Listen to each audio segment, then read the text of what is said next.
Hello everyone, welcome back to my YouTube channel. If your phone is very slow and it hits a lot, do this, watch till the end and don't forget to subscribe. So let's start. You go to settings, then you look for develop options. I've already made video on how you can turn on or enable your develop options. You go to my video and to my videos and watch it.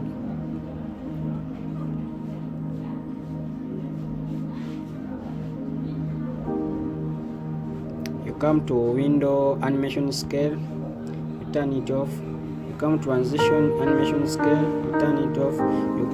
You go to animated duration scale, you then also turn it off.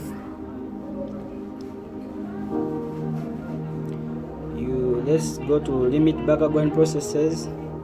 We also put to no background processes. Thank you for watching.